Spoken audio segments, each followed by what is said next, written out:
Good evening. This is Tuesday, March 28th, 2023, meeting of the Town of Berlin Planning Board. As a preliminary matter, please note this meeting is being recorded and some of the attendees are participating by video conference. Accordingly, please be aware that other folks may be able to see you. That ugly band t-shirt you decided to wear tonight, or what you intend to or not screen share on your computer.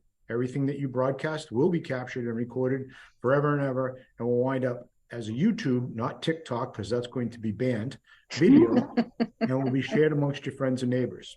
This is Tom Sanford, Chair of the Planning Board. Permit me to confirm that all members and persons anticipated on the agenda are present and can hear me prior to calling the meeting to order. Well, all that's here is important, and I can see you all, so that's fine.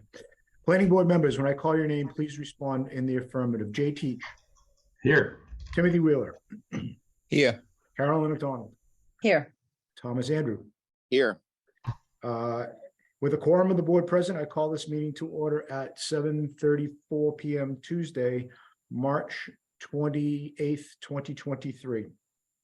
This is an open meeting of the planning board and is being conducted remotely consistent with Governor Baker's executive order of March 12th, 2020, due to the current state of emergency in the Commonwealth of Massachusetts due to the outbreak of the COVID-19 virus. Specific information and general guidelines for the remote participation by members of the public can be found on the Town of Berlin website. The governor's order suspends the requirement of the open meeting law to have all meetings in a publicly, physically accessible location and allows and encourages us to participate remotely. For this meeting, the planning board is convening using the Zoom platform as posted on the agenda, which includes links for the public to join this meeting. I will introduce each speaker on the agenda. After they conclude their remarks, I will invite each board member by name to provide any comments, questions, penetrating insights, and or motions. Please hold all your insights until your name is called. Board members and speakers on the agenda, please remember to mute your telephone or computer when you're not speaking. Speak clearly to ensure accurate minutes are recorded. For any response, please wait until you're yielded the floor and state your name before speaking. If board members wish to engage in conversation with one another, please do so through me to avoid multiple conversations at the same time. Lastly, please note that each and every vote in this meeting will be conducted by a roll call vote. Thank you all for your understanding and cooperation. Grant. At this time, I will take a motion for accepting the minutes of our last meeting. So moved. Second. And As long as Jay fixed that question mark. No problem. It's done. okay, with the amended question mark taken care of, any further discussion? Seeing no one's agitated, I'll ask you to vote. Jay Teach. Aye. Timothy Wheeler. Aye. Carolyn McDonald. Aye. Thomas Andrew. Aye. And Tom Sanford, aye. Motion carries unanimous. Thank you all. Do we have any bills that need to be paid? Yes. Excellent. I move that we pay $962.50 to the Assabet Regional Housing Consortium for the second quarter fee of this fiscal year. That's 962.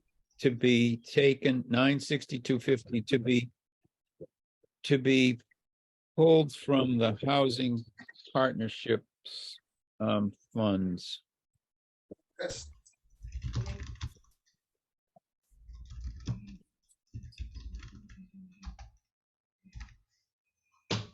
I will second that motion.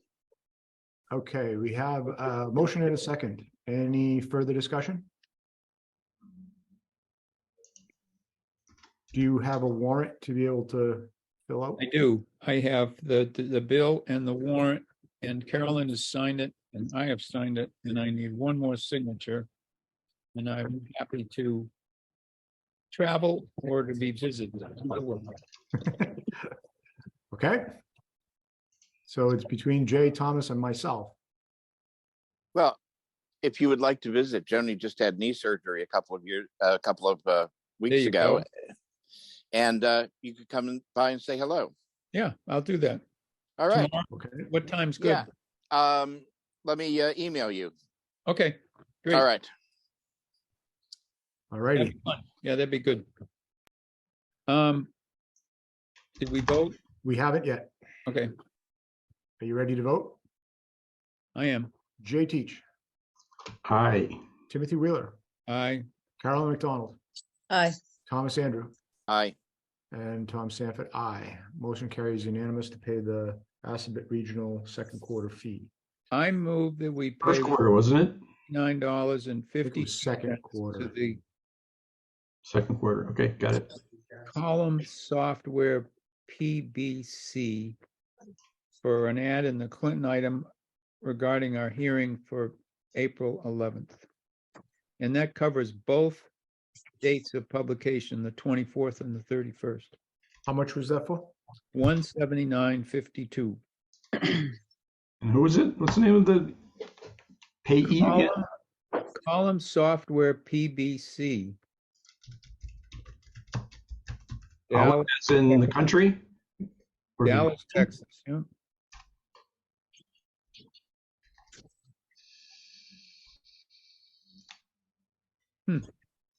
The Clinton item. Yep, Do we have a second? Oh, sorry, second. No problem. We have a motion and a second. Any further discussion? Is Texas in the country? not anymore. For now, Okay. they haven't ratified the vote yet. Yeah, I think I was reading an old newspaper sometime between 1845 and 1836 and 1845, but never mind. Okay, seeing no further discussion, I will ask you to vote. We'll go backwards this time. Carolyn McDonald, Aye. Thomas Andrew, Aye. Timothy Wheeler, Aye. Jay Teach, Aye. and Tom Sanford, aye. Motion carries unanimous. Thank you. Is that it for our bills? I do have my reimbursement for the planning board meeting, convention thing, conference. It's Yep. $95 even. I We moved voted on that we- last time. I thought we did. We did? Yep, it's in the minutes. We approved an amount, not an amount though, right? Yeah, there was no amount. You're right. So do you want me to make a motion that we approve the 95 for both? Yes, Jay please. and- Why don't we do that? So I move that we reimburse Jay. Should we reimburse Carolyn as well? Okay, and Carolyn, $95 each for their participation in the Citizen Planner Training Workshop at Holy Cross. Second. Okay, we have a motion and a second to reimburse for expenses. Any further discussion? Nope, seeing none, I will ask you to vote. Jay Teach, Can I vote twice? you can vote for, well, the motion was made together. Maybe you need to recuse yourself. We have 3 people that can vote it in if you want. I'll Yeah, vote why aye or recuse. Why don't we do that? We just vote the 3 that aren't concerned. Okay, That's easy. Timothy Wheeler, Aye. Thomas Andrew, Aye. and Tom Sanford, aye. Motion carries. So I printed out the 2 pieces of paper that June needs. But I too need signatures. Did you print it out for Jay too? Well, I think we can put both of them in the same reimbursement request, right? Yeah, I would Yeah. think so. So I Probably can, make Well- one check though. I don't know. No, What do if it she two. doesn't give me my You need it $95? separately. Do two. okay, do 2. I think you need a chair signature too, don't you? not? A chair and a majority. Okay. We need DocuSign. Right, Carolyn, are you coming to the Berlin Dems thing on Thursday night? I am. Bring it and I'll sign it. All right, excellent. And then, I'm Uh, happy to sign it anytime. okay, I can too. awesome. All right. So yeah, Going to Florida. Maybe can you carry mine around with you? sure. If you want to get it to me, Hmm. do you want to just email it? email me the receipt and I'll print it out? Receipt? What? Oh, yeah, it was online, right? Yeah. Okay. Because without that, June's not gonna give you 95 cents, never mind $95. So, Got it. yep.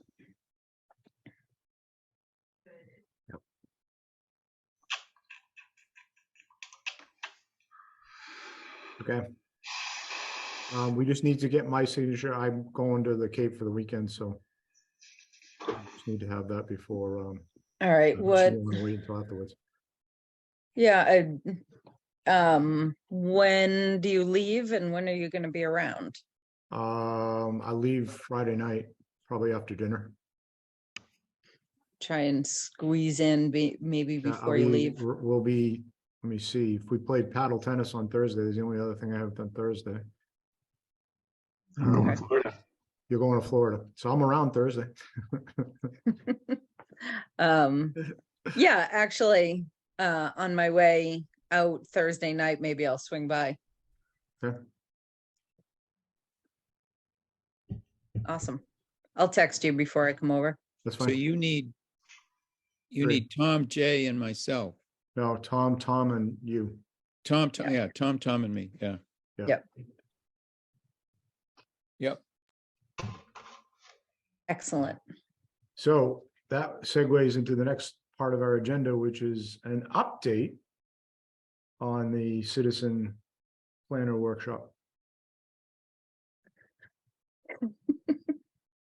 You got a slide presentation? No, no, I do not.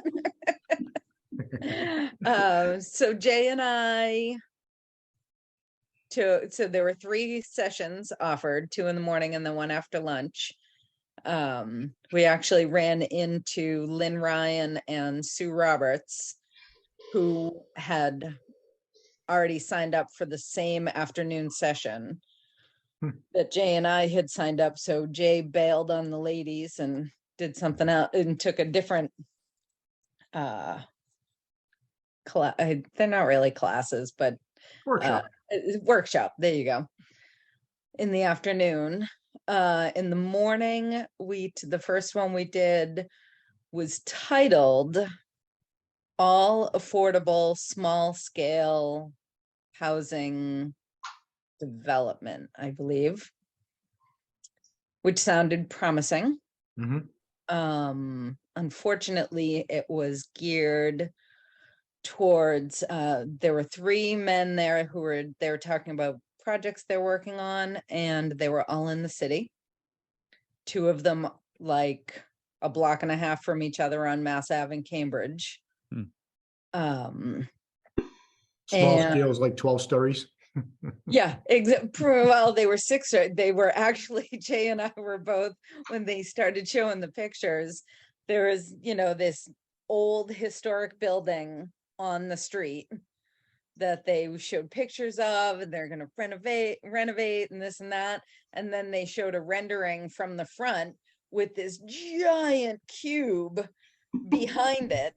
Ugly cube. Yeah. A giant ugly cube behind it that was 6 stories and however many units. And they spent a lot of time talking about how much money the city of Cambridge gave them to do these projects. So it didn't wind up being quite as relevant as we had hoped. And somebody from further west of us asked, well, how does a small town who doesn't really have any money do a project like this? What would you look for?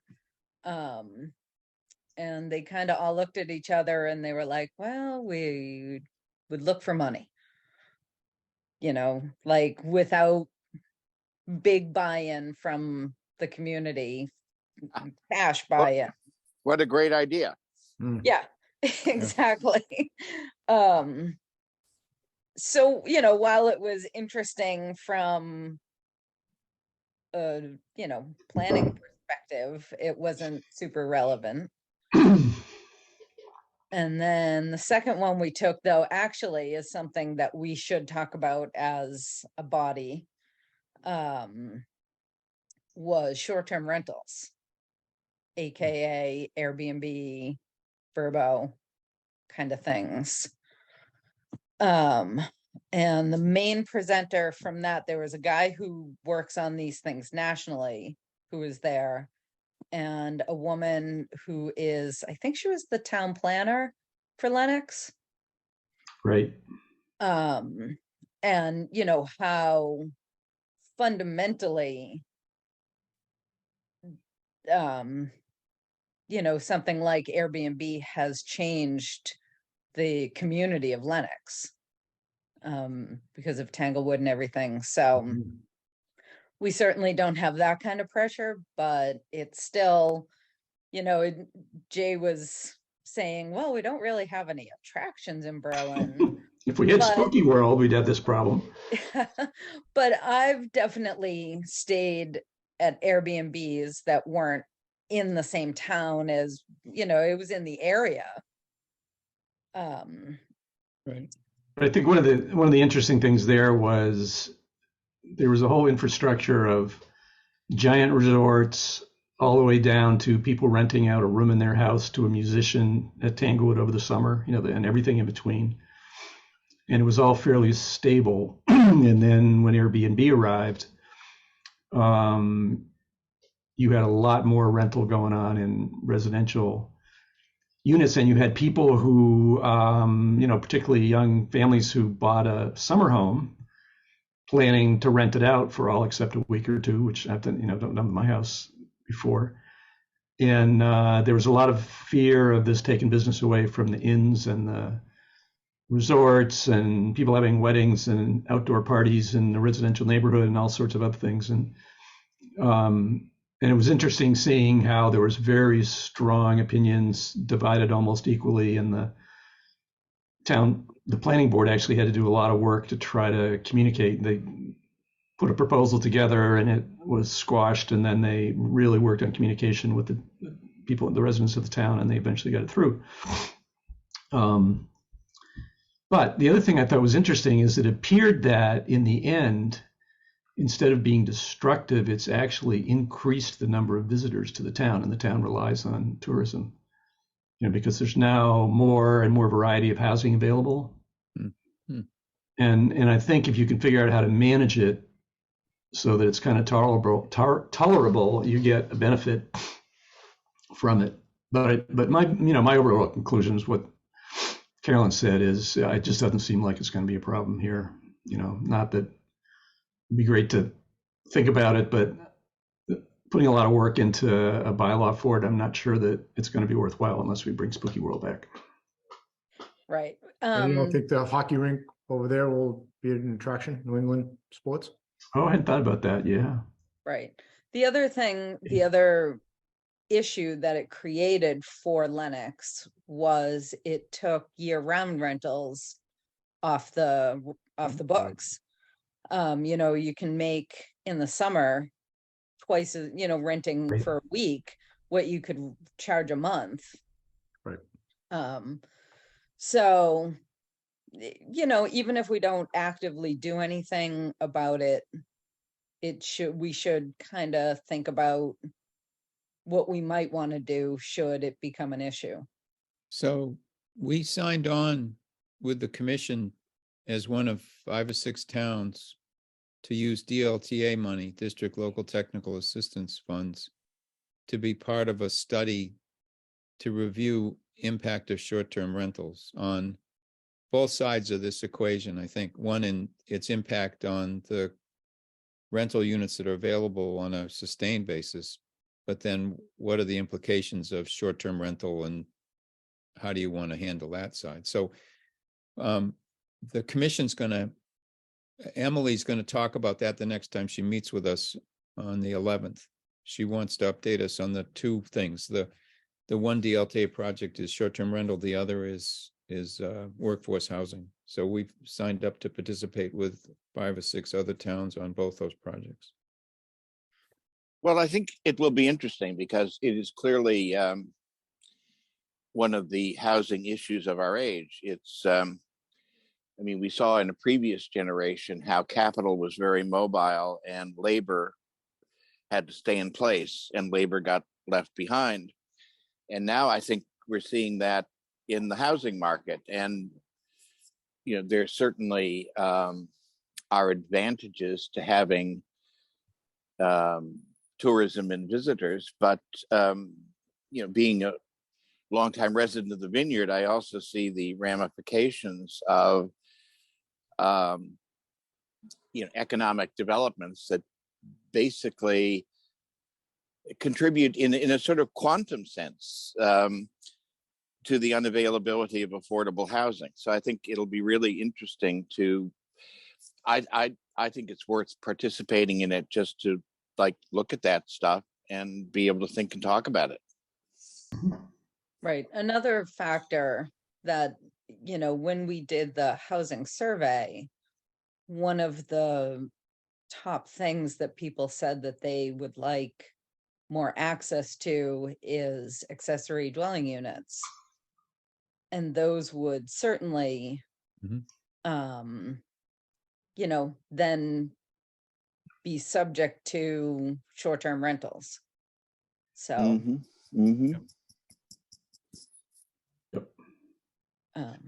One So other that- interesting note was that enforcement, they were putting a limit on how many days per year you could. right, because they were trying to keep it seasonal still. Yeah. And apparently enforcement is nearly impossible because you can get data from Airbnb, but it doesn't specify how many days at each location. Yeah, no, that's a real good point, because you can have the greatest ideas in the world, but if there's no way to document them and enforce them, it's a waste of time. Right. And one of the hottest topic when the town had like divided up and we're having this battle over the bylaw, one of the hot buttons was inspections. So that initially the proposed bylaw was going to require that these Airbnb properties be inspected just like every other housing unit, you know, that's rented. Every other hotel, yeah. Yeah, and there was enormous opposition to that, and that's the one key thing they dropped that enabled it to pass at the next town meeting. Yep, the first time a house burns down and the smoke alarms don't work, there'll be public support for inspections. But yep, I understand that. Yep. And then my third session was pretty interesting. It was it was about how to get some of these projects to actually have results, you know, not just get a report, but actually have things happen. And Marin Toohill, who's the town planner in Littleton, was talking about a project they had done, and they were planning to upgrade the town center, you know, that's on the east side of 495.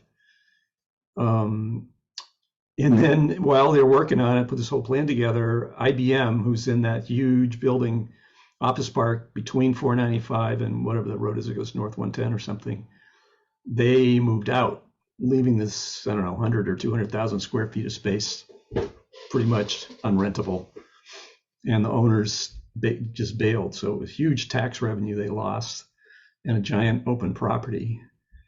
And they rallied around and came up with a plan to turn that into, you know, mixed use community, and managed to get support for it. And they're going ahead, I believe, with that. But it was pretty dramatic. I mean, it's like us losing an entire mall or something. Right. She's one of the members of the 8 towns that participate in the Assabet Regional Housing Collaborative forums. So I met with her today, and she's someone that we should keep on the radar, because Littleton's certainly bigger than we are, but she's innovative in a lot of ways. But the thing she keeps referring to now is that they have a building, I guess, near the center, that an old structure that has a number of tenants, and it ends up that they have more gun shops in that building per capita than I guess anywhere else in the Commonwealth. I mean, it's not like just like one or I thought it was two. in the country. Maybe it's in the Commonwealth. Yeah. It's some huge number of gun shops And that are, it's adjacent to this property, the IBM property. yeah. They're putting all these plans together to make this into this mecca, for for people, and there's this gun shop there. But they So, put a but bylaw she's- together, I guess, which they got passed to put some controls on gun shops, and it seems to have just died down as an issue. Yeah, but she's I'm glad to hear that you got to listen to her, because she's, and Maureen Adama, who's the assistant to CPA, lives in Littleton, and she has worked with Maren, so she's really high on her too. So Yeah, I thought it'd be interesting to have her come Some visit point, sometime. yeah. Talk to us, yeah. Awesome. The And other minor point that I learned in there was they were talking about surveys. And they said that Zoom versus live tends to get more people to meetings. And online surveys, particularly ones you can do on your phone, get way more response than paper or things you have to do on your computer. Which makes sense. Especially if you got your kids are doing something and you're sitting waiting, or you're at the doctor's office or whatever, you can do an online survey, which you aren't going to do if it's in paper. awesome. And then my second one that I took with Lynn and Sue was like do's and don'ts of, it was a lot about writing bylaws. And so one thing I learned is, did you know a bylaw doesn't need to be written with all the shalls and thous and thats and all of that? It can be written in actual real language. What would Yeah, the I knew lawyers that. do? I knew that, and I'm a lawyer. Yeah. With these giant run-on sentences that no one can follow by the time you get halfway through it, and you don't have to do any No. of that. No, The other thing that I learned is that really what you should do is write a very simple bylaw and then have regulations that accompany that bylaw that is written afterwards, that has all the detail in it, that all the detail shouldn't be in the thing you pass at town meeting. Huh. Which I found So interesting. can the planning board, like the Board of Health and Conservation, deal with the regulations independent of a town meeting vote then? yep, So you just stipulate in the zoning that regulations will be developed by the board that's relevant. Yep. yep. Wow, nice. Yep. I wonder if And- that wouldn't work, but you did that with the Wetlands Protection Bylaw, and it's. you And that get really stung, was a large part of the problem, yeah. Right. Huh. So, Yeah, that's the trade-off. You get in front Right. of town meeting and say, well, you guys can say basically anything. Right. I've been there a few times. But I think if it is appropriately designed, so it narrowly constrains the regulatory stuff, it's possible to sell that, and it is. I think it's much more efficacious than getting right down into the dirt on it. right. Yeah. So it was just an interesting thing that that came up. And those are really the big things that I remember. There was, You don't remember lunch? I do remember lunch. Lunch was lovely. It was chicken piccata with some vegetables and salad, and then some other stuffed peppers, which not my thing. Hmm. But yeah, Excellent. Well, thanks for going. And Thank that you for the update. that doesn't even count the bottle of champagne she charged to us as part of the $95.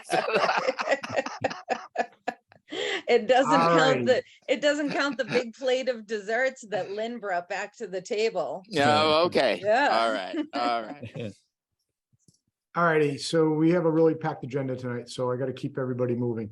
Do we have proponents for 275 Central Street in the audience? I believe that would be Mike. True? Yeah, that's Nature's Best. Oh, hold on. Yes, Mike has his hand up. Okay, Mike, go ahead. Hello, can you hear me okay? yes, we Yep. can. Okay, so yeah, so my name is Mike. I own the property at 275 Central Street, which is in the limited business zoning. So we're looking to use that property as office space. We have a real estate office, just be a couple people in there. And we're going in front of the zoning board next on the 12th for site plan approval. And the main thing here is the relocation of the driveway and the parking. So we're able to actually purchase abutting land, which allowed us to relocate the driveway over to Taylor Road instead of right out on Central Street, where you're basically right on the on-ramp there. So it's kind of dangerous. So kind of best case scenario that worked out for us. So we're reaching out to just the town departments to see if they have any feedback, any comments or anything like that. Well, first of all, I commend your efforts to adjust the driveway. That is one of the more complex problems we have in town in terms of traffic control in that area. Thank you. I agree. So, and I agree with Thomas, but I have a question, I guess. Mm. And that is in regard to the lot that the gas station is on. And I'm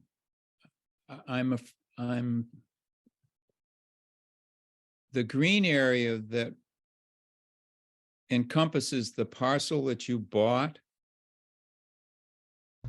is important to bring the gas station into compliance with their green area requirement. And I think that by selling it, they may have put themselves into a compromising position if they've indeed sold it. So has that transaction taken place? Yes, it completed last week. Yeah. So Are there any aspects of the new use that impinge upon the green space requirement, Tim? well, the problem is that the green area has been transferred from one parcel that needed it to a parcel that probably didn't need it. So, And does the use in the new parcel in any way impinge upon the green space effectiveness? well, there's a reduction in the total green area, which I would think someone would have to calculate when you place the driveway across that green area. So I don't know whether the entirety of the green area was necessary for the gas station to meet its green area requirement. I know that there's language in the site plan review special permit or whatever that from years and years ago that talks and addresses the need to have that green area in the detached parcel. Because see, Taylor Road came up through the piece and separated it, but that green area is still recognized, I think, in that decision as pertinent to the gas station's compliance. So I think the Board of Appeals may ask you, I would assume they'd have to ask you about this. So I thought you need to do some homework on that just to prepare yourself. Yep. Okay.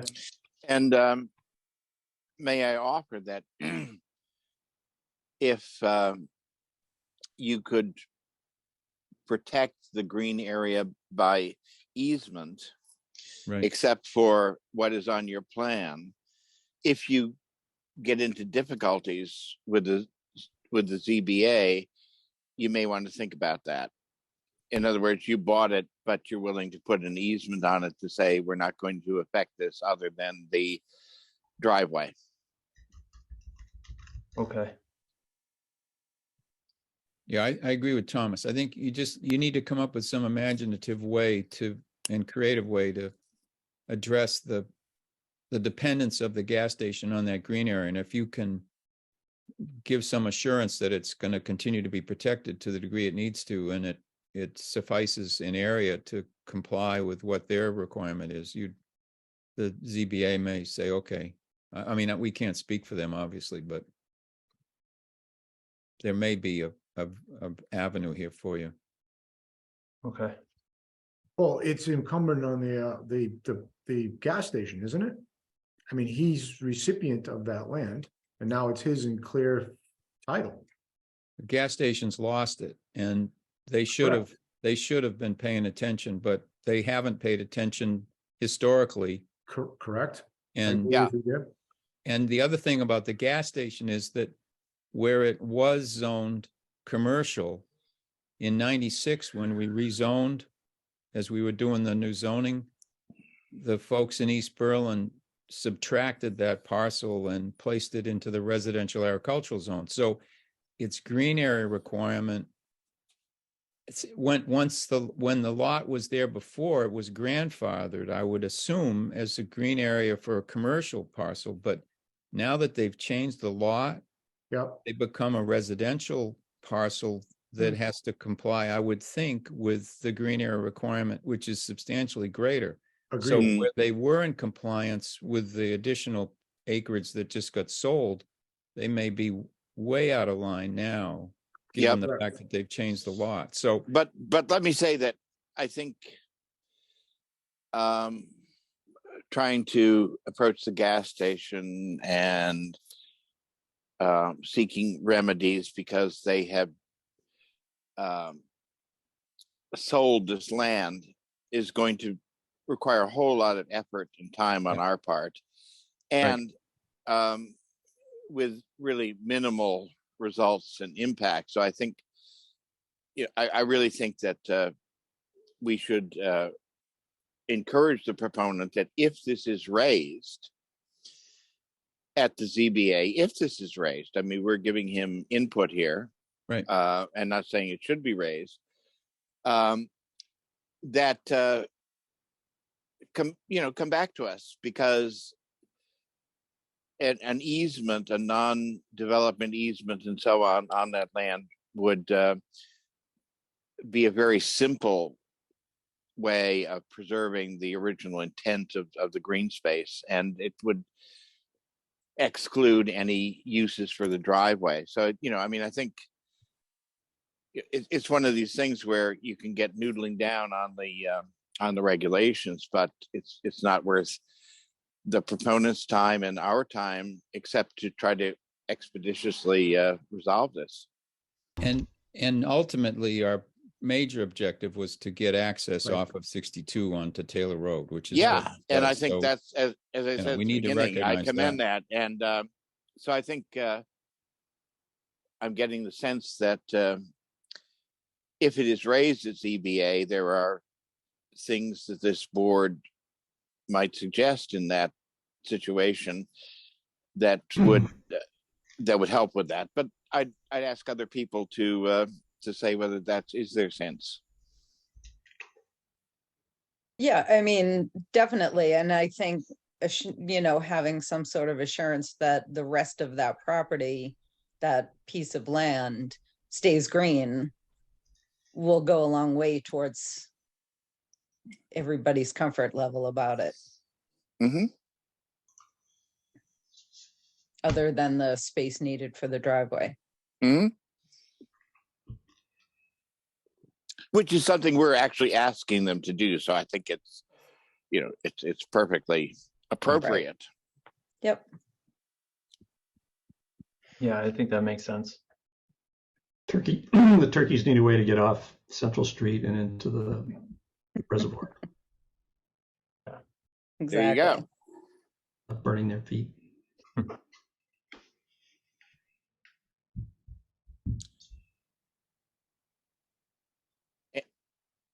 You followed all of that, Mike? Yes, I did. Yeah, if it, like you said, if it comes up, If it comes there's up, no problem with we're that saying, solution at all in my yeah, mind. we can look at those solutions, but let's not debate alternate realities until you have your ZBA hearing. Okay, it's good to know, though. I mean, yeah, it's good to know. All right. Is there anything additional, Mike, that you have for us or want to question us on? I didn't have, no, I guess the answer is no.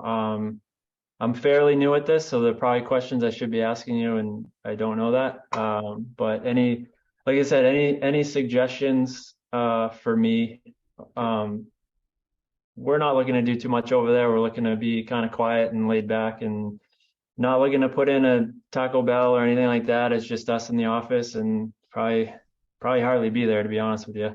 So yeah, I just, as far as us and our use and what we're gonna do, I know Berlin in general is a quiet town, and we're not looking to do anything disruptive or anything over there. We're just, looking to clean it up and have a nice place to work. So Welcome. Yeah. thank you. When is your hearing, Mike? The 12th, April. Okay. Yeah. Unfortunately, I will be out of the state then, or I would have come. Oh, okay. I don't know if it's still on Zoom or not. I think they haven't made that call yet. They said it might be in person. Yeah, let me see. I'm going down to visit my daughter's fiance's family, so I'm not sure I want to spend one evening of that visit at a meeting. I wouldn't blame you. That's not what I meant, but yeah. Right. I think whether it's going to be on Zoom or in person depends on if the governor signs the 2-year extension for remote meetings. Right. Yeah. So, Convenient on Zoom, I'll tell you that. Oh, yeah. yes. Yeah. Okay, fantastic. Well, if you Well, need to- Mike, if you feel that way, maybe look up an email where you can endorse the fact that Zoom meetings are more inclusive and more conveniently inclusive than in-person meetings. Yeah. All right. All right. I appreciate it, everyone. Thank you. Thanks. no problem. Thank you. All right. Good Take care. night. Good night. Bye. All righty. The next item on our agenda is parking requirements in the zoning bylaw. So that would be Kathy Adams and Wayne Bellick. Let's promote them. I sent you guys their documents, right? No, No, but I just saw them too last Wednesday, so I know what they look like.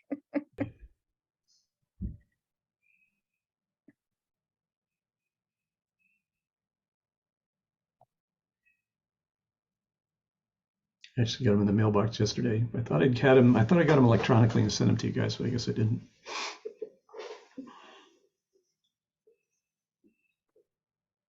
We have a really cool pile of tubes of drawings sitting on top of the mailbox now. Pretty soon it's gonna hit the ceiling. Yeah. Okay, we're in. Good evening. How are you? Good. Oh, Wayne, what are you on the moon? Not bad, huh? I'm out there, baby. I am out there. Good evening, Mr. Chairman, members of the board. Greetings. Tom, thank you for having us and problem. giving us a chance to talk about this. I think, as you guys know, we moved off the cannabis facility. The market's changed so much, took so long for the permitting process that we're just going to move to a straight research and development facility, which is under the zoning by right there. but the parking seems a little crazy. And Wayne's put together a slideshow presentation from neighboring Marlboro, right off Donald Lynch Boulevard, and a couple of the other buildings in that area, Stanovian Pharmaceutical. And if that's okay, I'd like to have him present this PowerPoint or whatever it is, slideshow, to just show you guys some concepts of what's going out there on parking. And I have building sizes that I took off the assessors maps from the buildings that he's going to be showing, if you want to know what size buildings they were. Okay. Can we, Caroline, can we give him permission to share screen? I think he's good. Okay. I will mess this up. No cat videos. No, actually, he's downstairs. I've got him contained. He's been great. He's out of control, but you folks see the screen? Yes, we can. Yep. Terrific. Let me pull this puppy off to the side. So again, for the record, Wayne Bellick Land Design Collaborative, and as Carolyn had stated, we were just before the Conservation Commission. Was it last Tuesday? Wednesday. Wow, those cookies seem so long ago. So we had gone before the commission and wrapped up the process with the commission. They voted to issue an order of conditions, and that's where they are right now, as we understand drafting the order. As we have stated all along, especially with the commission, our goal here is to minimize the parking footprint as much as possible. And in order to do that, I know that, we're seeking some relief from the ZBA in terms of their parking requirements, relative to location, and one for the number of parking spaces. We believe, as does our counsel, Jonathan Silverstein, with Mark Grabowski's office, we believe that the variance petition we have, in terms of the ZBA, we believe that it's a legitimate request to grant the variances. So with that said, what we wanted to do is Kathy and I talked about, pre-COVID, post-COVID, and you folks have seen, you drive through these or around these facilities, and there aren't as many occupied parking spaces as we once saw. Talking with people in R&D, my daughter works for Merck. She's been in the office probably over the past 2-3 years, maybe 4 times. So you're going around these places and you're seeing that many of them are not occupied. So what we wanted to do was present to you folks, where we are. One of you had, and Mr. Chairman, I think it was you or one of the board members had indicated you hadn't seen plans. So we do have a couple sheets from the plan set that we can hit on as well tonight, just to kind of show you what we're proposing for parking, what is required. The plan that shows what is required is the parking petition plan, variance petition plan, showing full compliance with your bylaw. So we'll get into that in a minute, but what we wanted to do first is just go through some sites here relatively close to our site. They are in the town of Marlboro. The first is located at 220 Donald Lynch Boulevard, which is the DCU building. I'm sure you folks are familiar with that. 495 in here, 290 through here, and here's Donald Lynch Boulevard. This is in Marlboro. So what this illustrates is a street view. I've got the sources for this. I used Bing Maps and I used Google Maps. So I used 2 sources so that I could confirm that at roughly that same time period, we were seeing similar information. When I say time period, pre-COVID 2020. So this is a street view of the entrance to 220. As it was back in 2017. And as you can see, the place is heavily loaded with parking spaces, typical of what we had seen years ago. I kind of look at this whole thing with COVID, similar to the way I look at the unfortunate incidents in 2001. Things have changed. Things have changed in this country as of September 2001, and again as of COVID. So with that, forever the landscape is going to change, be it that political side or the security side, or literally the landscape. So with this here, this is Wayne, yep. how many parking spaces per 1,000 square feet are there in this parking lot for this? For this one, I don't know, but I think once we go out to the aerial, I think it's pretty alarming when you see the number of spaces, the footprint of the building, the number of spaces occupied versus what's available. And You that know would how be many square feet are in that building? Kathy might. This is the Uh, DCU building, The 220. 220. I have 200. No, I'll look it up quick though while you're talking. Okay, Because it's like, thank it's you. four stories, right? 3, 4. Yeah. Yeah. So Four stories. I had 200 is 120,000 square feet, and that one is a little bit smaller at let me look it up quick. Okay, so this is the street view. Here's the other street view I got, and as you can tell, still heavily loaded for parking. This is what it looks like today. This is a post-COVID aerial photo from 2022. And as you can see, there's just a cluster of parking vehicles in here and here, but the rest of it is unoccupied. Kathy had gone out to the site today and had walked around taking photos. And this was, what, early afternoon, Kathy, you were out there? Yeah. So this is Like early 1 after. o'clock, Yep. 1:30 maybe. Okay, so these are taken today, just walking around the site, looking at the occupied spaces from multiple viewpoints. The next site is 200 Donald Lynch Boulevard. If you're standing at the DCU building, looking at the DCU building from Donald Lynch, this is over to the left. So this is how it looked in pre-COVID 2017. It's hard to see from this angle that this whole other area down here was heavily vegetated. So you really didn't have a good view as to what the parking looked like. But this other photo, darker, but you can see there's parking up in that area. This is post-COVID. Again, similar to the previous lot, not much activity out there for parking. And a couple of these photos are pretty alarming when you see how DCU is much. 81,000 square feet. 220 is 81,000? 220 is 81,000 square feet, yeah. And how many parking spaces? It doesn't tell you that, it just on the We- census. it We gives can you get the that for you number. folks. You could count the cars. Yeah. Yeah, we should be able to get that for you guys. I just pulled this together this afternoon. But yeah, we should be It able to looked get like, that. I think what you're showing us is that when the building was fully occupied, Mhm. the entire parking lot was full, right? Correct. So that would give us an idea of your proposed building, if fully occupied, how many cars we might expect to be there. Is that correct?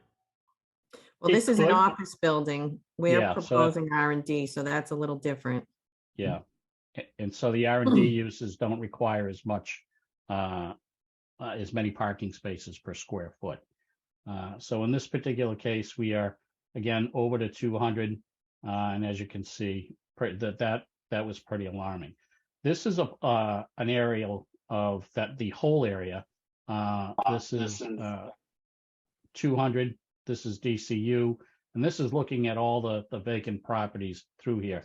It's hard to see from this view. Whoops. There's when I drove in there was only one building that had a sign up for rent. Every single other building, was basically fully leased, is the way Yeah. I took it. And So you that think building. that going forward that people are going to maintain buildings that are 10% occupied forever? It's no problem. I don't see Right. how they can, but yeah. So what we're looking at is our building is proposed as this. This is the 92,000 square foot facility.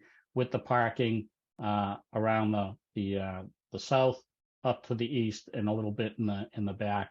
And we're leaving this whole area over here pretty much green. The only thing that we're going to have over there is the sewage disposal system. We have the well over in that area and the required access drive, which is about 16 foot wide. This was all approved by Concom through a couple filings.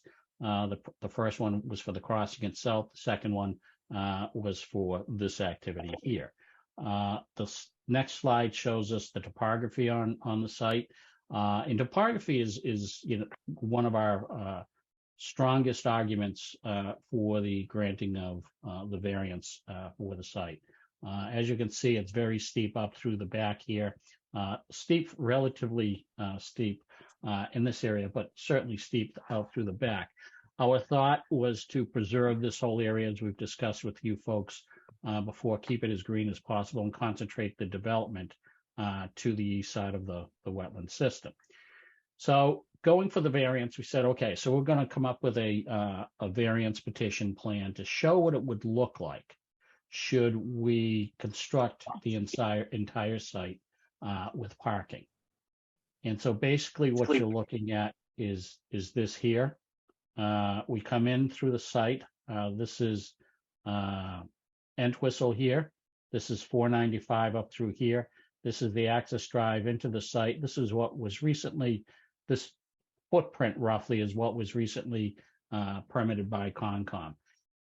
This calls for the reorientation of the building, still at 92.5, to be pulled closer to the street, pushing the parking out and back to meet that requirement, and pulling this parking out of the 100-foot setback in this location here, so that we would be beyond that.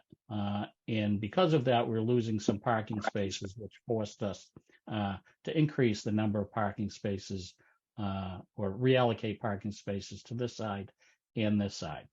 It also caused us to create another bridge structure coming through this area and here to additional parking out in here, and likewise continue up through this area and here for additional parking concentrated in that location. Some of the constraints we had were the wetlands and the well radius for the public water supply well, so we couldn't have any of the pavement located within that. So with this comes that 16-foot wide driveway that was coming up through here is now 24 feet. And it calls for more parking in this area. Now, what the parking footprint is, and I can only imagine what's going on in Carolyn's head, because when you look at this parking footprint, it's horrendous. And that gets us from the 132 spaces, which we really believe is more than enough based on what we're seeing in the field today, and the square footage of the building versus what is required here. We're showing 132 spaces. This calls for 370 spaces. With that, we're looking at this right now in a 2D perspective. If we were to zoom in one of these areas here, we're looking at a retaining wall here, 20 foot high, 30 foot high, 20 foot high, with retaining walls between the parking bays. These retaining walls are, so top of wall, 315, 312, that's 3 feet, 3 to 4 feet. This one is an 8-footer over in this area. Top of wall at 299. This one's an 11-footer over in here. Let's see, what do we do for walls? This one, we graded it out. This guy in here, top of wall is top of wall 297, 282, 15 feet. So I guess, when you look at it from that perspective and meeting those parking requirements, my reaction to this is holy mass devastation, Batman. I mean, this is pretty intense. And this is to comply with the parking. And my feeling here is that, just based on what we're seeing, and I understand what the regulations and the bylaws say, my gut is telling me we really don't need this. If we look right next door to Enwhistle, an R&D type of facility as well, owned by the Canes, the property. They have a building that's 150,000 square feet. They have 95 employees. So if you look at that, that means, they could have 1 million parking spaces, but at 95 employees, you can only drive one vehicle at a time. So let's assume everybody takes their own vehicle. There's 95 employees coming to the facility. If you prorate our site, which is 2/3 that size, we'd be down to about 60 parking spaces required. We are providing 132. So what we've done for the purposes Wayne, can you of put our up the design- plan that we gave to the conservation that we would like to be able to build? That's it right there. And basically, that's kind of where we are. We feel that the parking spaces, would rather not step in something that we honestly don't feel we need to. We understand there's concerns about setting a precedent, but I think in these times and looking what's out there for parking and what is actually being utilized versus what gets built, it's a different thing. I would say that, this puts the burden totally on Kane Industrial. So let's say they have an occupant in here that says, things are going great. Things are going great. We've decided to bring more of the workforce back for whatever reason, which, based on everybody I'm speaking with, I'm a business owner. I know that in these times, especially post-COVID, people had it good. They don't want to come back to the office. My staff at times works from home 2 days a week.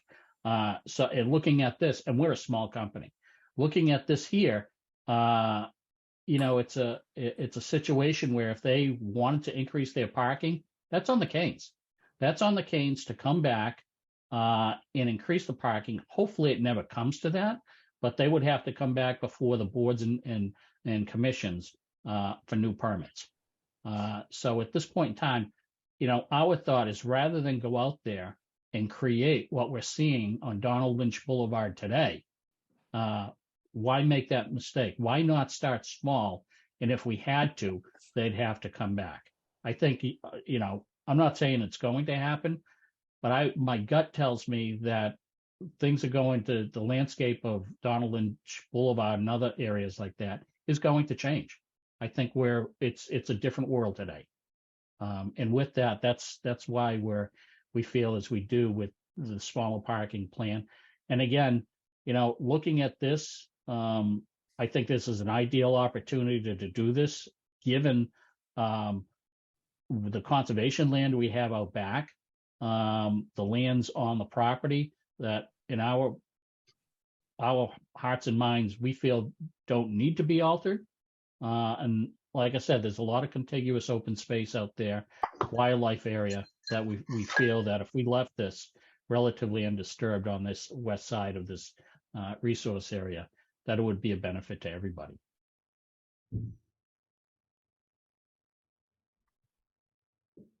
So if you get us to go along with this plan and you orient the building this way, and then you decide that you need the extra parking spaces, is there opportunity on the remaining pieces to get the number of parking spaces you need when you orient the building this way, or are we creating another problem? I think that's a good question. I think looking at where we are here, we had actually at one point had parking coming further out through here. Mhm. And it was actually it was a last minute thing that we made a modification to this plan because we had some 400 and some odd parking spaces on this rather than the 378 that we're showing. And what happened here, Mr. Chairman, is the footprint of the parking came out through this area in here. Okay, So we have to answer your question, yes, we do have the room. okay.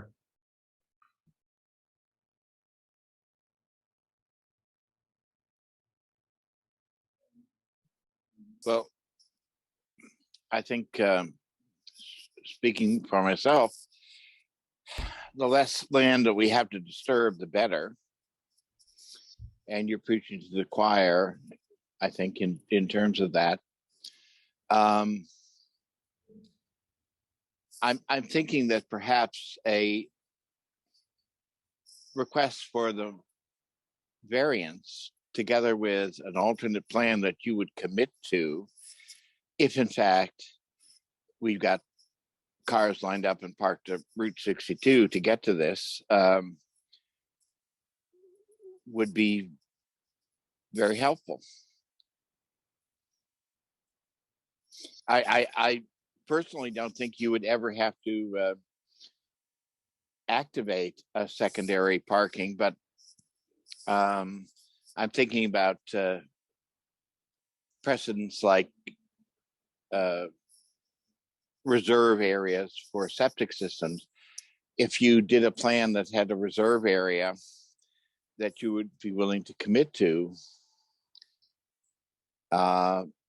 personally, I would think that would be very helpful to me in terms of supporting a variance on this, because I do basically agree with your assessment that we have bylaws that are based upon people transporting their bodies to a facility in order to conduct business.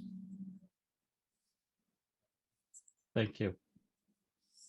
So I think if through the chair, if I understand Mr. Andrew, he had basically what he's looking for, what he's suggesting is as part of our variance that we prepare a plan that shows that reserved parking area. So essentially what we're looking at is this plan here that we could look at as a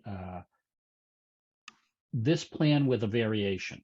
I guess it would be this plan or this plan. It would be the first plan because you orient the building differently.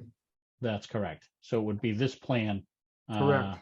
With the, Showing that you've got reserve area that at some future point, if it needed to be done, could accommodate the 370 spaces that are calculated out that are required. that seems to make sense. I mean, that's something personally that I could support as well. Okay.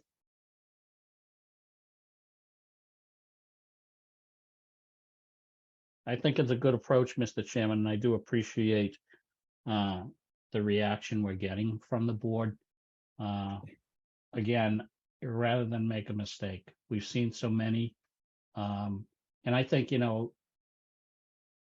this might be one of those situations where as these towns see, this type of approach, they're going to take a look at their bylaws and realize that things have in fact changed. Mhm. For the better. For the better. So here's my view, which you're not going to like, but I'm just trying to, I think your reasoning is flawed in regard to what's going on Donald Lynch Boulevard. What you're suggesting is that big office buildings with 200,000 square feet don't need as much parking as they used to because of COVID, and people are not working in those buildings. So the problem I have with that is that why not build smaller buildings? If you're not going to put the employees in the space, why are we building buildings as big? Or will everybody that utilizes as a tenant a space reduce their footprint internally to accommodate the number of employees they expect, and you end up with more tenants in a building as a result, with fewer total employees per tenant, but ultimately a parking lot that's utilized to a far greater extent than it is right now. I mean, somehow the landlords of these underutilized structures have got to come up with a new strategy.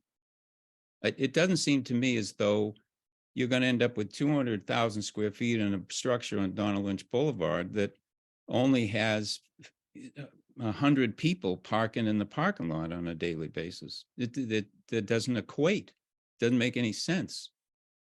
So No, I agree with you, Timothy, and I think we need to take a sharp pencil to the expected parking lot, the two alternatives that we have. And I think that the proponents should give us information supportive of their approach. My gut reaction is they're probably right, but I think we need to have that.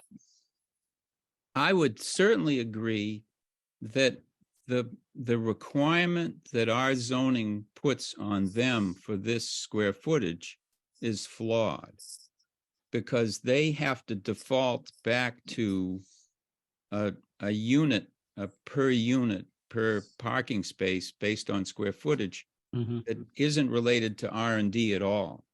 And so what we need to do as a planning board is evaluate what requirement there should be for that particular use in our table.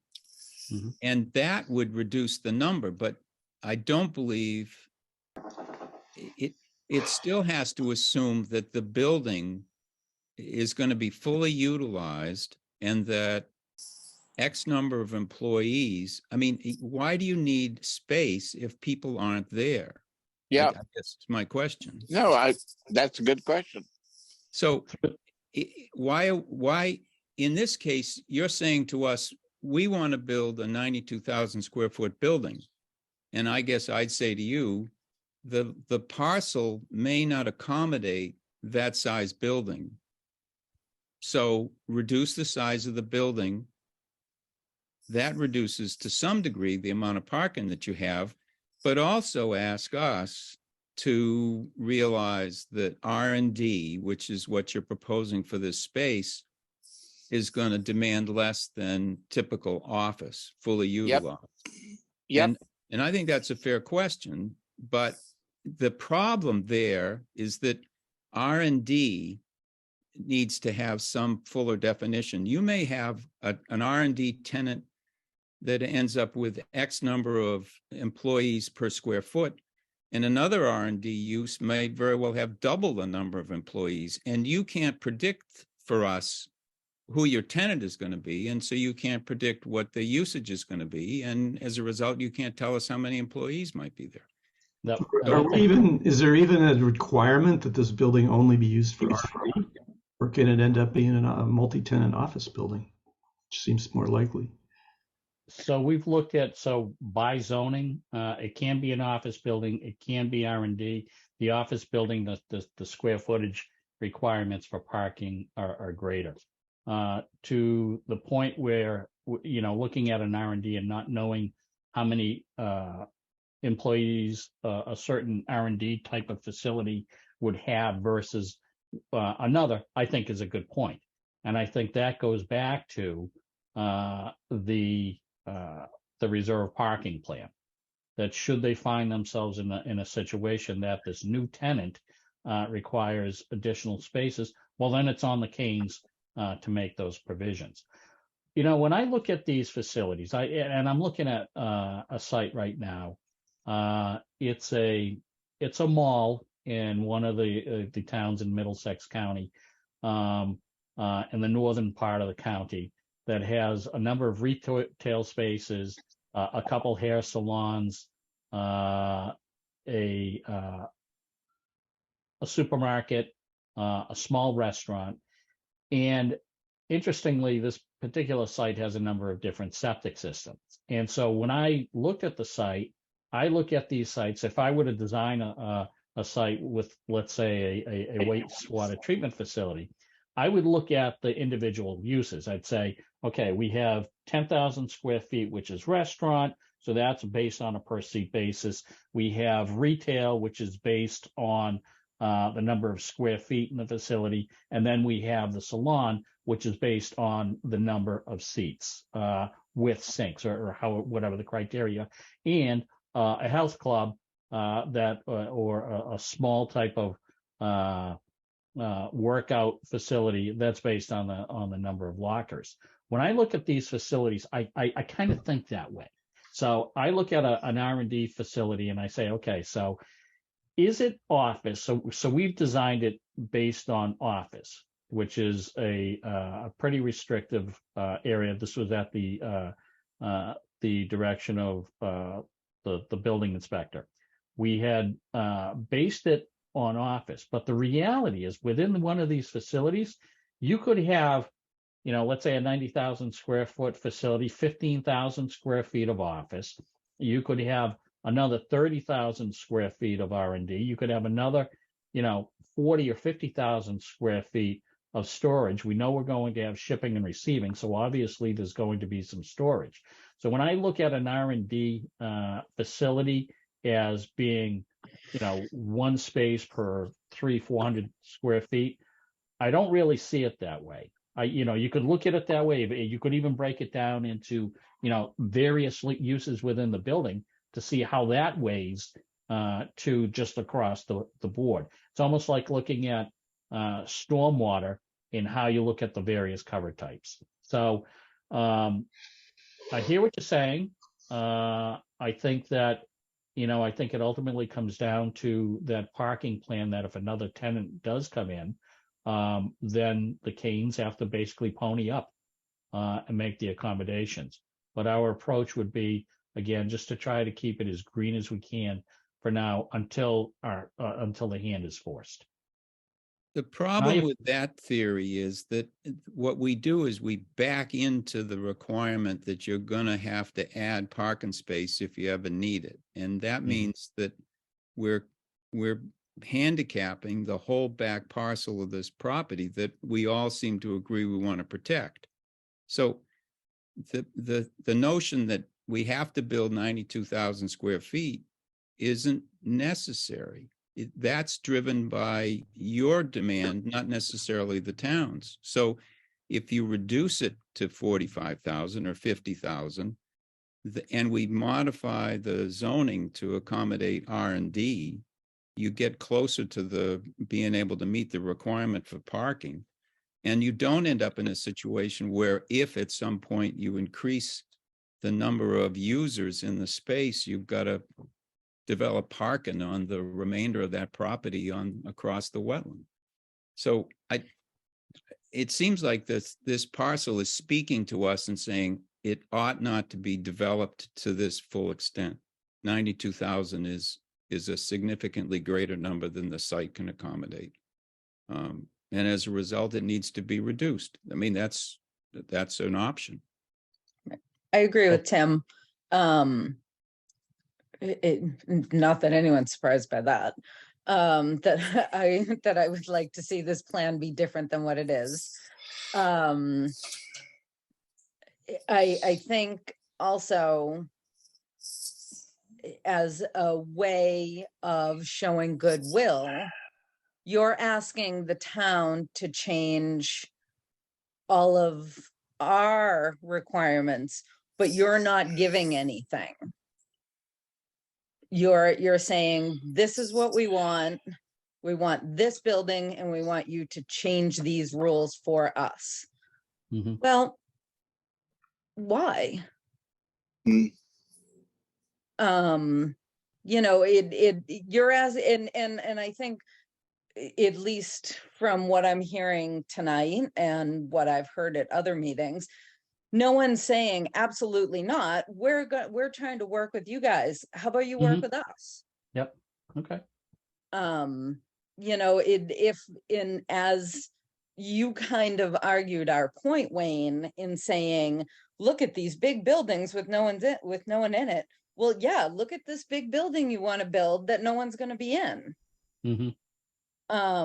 So let's have a little give and take. I think we're showing that we're willing to work with you guys. Work with us. Okay. So unfortunately, Kathy's not here. I don't know where she had gone. Is she really? She is. Where are you? You went quiet on me. It must not be on your screen. You're not. Kathy, is there? If Carolyn is. Yeah, I hear what she's saying. I this was been at the direction at the, R&D brokers out there. There's a huge market for research and development, even though there's a lot of office buildings out there available. They're not designed or set up for research and development and lab space and things that people like to do that, needs to happen in that field. We can certainly, this is what we were told, 45,000 per floor is ideal, which is kind of, so what we're at. We can certainly, I can go back and talk to, I've talked to a bunch of national brokers to see what's out there, and there is a need in the, this Boston metro area. Industrial space is at 2% vacancy. There's just no buildings for what this building would accommodate. Office space is different. And, maybe using Donald Lynch wasn't the right choice. But, I think Entwistle's been there for 52 years. Doesn't really bother anybody. They have their 95 employees, and, they're primarily a research company that works for the federal government. And that's kind of what I saw in this location here, really only 2 occupants on that street. There is another building right on River Road that does access through Bigelow, but that building's really more on River, and it's a small little building. So that's my thought process. We can certainly look at, how we could change it a little bit. I mean, what's difficult is no brokers want to market a building that's not permitted. And it's just makes it a very difficult situation. Okay, so now we have to wait 3 years, and the company's like, no, we're not. We'll move on and find another property. Which is what happened with the cannabis cultivation facility. Yeah. So Kathy, I hear what you're saying, and I think what we're looking for is a way to build a building on this property that targets the use more clearly as R&D, so we can really be specific about that. And then the planning board's responsibility is to deal with the flawed nature of our parking requirements for R&D. And you can help us with that part by doing a little research on truly R&D facilities that are in the area and what their parking requirements are, and give us some examples so we can use that as a tool to develop this change in our zoning bylaw. Mm-hmm. Yeah. Because And when the building inspector met, when I talked to the building inspector, we both agreed it's flawed. It doesn't reflect what ought to take place for a truly R&D use. And we're sort of, throwing darts at a wall here, trying to guess what that number is, but it needs to be modified. And I think that's going to help you to some degree. But I do think you need to also reflect on scale, given the size of the lot and the impacts of the wetlands and the ledge and the slope. I mean, it's a difficult site to deal with. We all agree with that. So, but we're willing to work. I mean, I think we can come up with something that Yeah, the thing accommodates. that is nice about this, the way the building is located, is it's really a bi-level building. So you have ground level access from both levels with a 20-foot ceiling height, which is what they want to have. You don't want to cut yourself short on a brand new building and go only 16, 17, 18 feet high. That 20-foot difference really makes a big difference in these kind of spaces. Yep. I Well, think that- we so also that- need to define R&D a little bit more clearly as a planning board. Absolutely. Yep. And if we do define that, or how are we going to enforce the property continuing to be used for that purpose and not for something that's got higher density of people? Well, We let's would, say that they end up in a situation where they've got to go to the building inspector and make a request for modification to the structure. That trips a wire in his mind, and he's got to say, this use is changing, and Yep. so you need to go to the ZBA and go through that process of a change in use.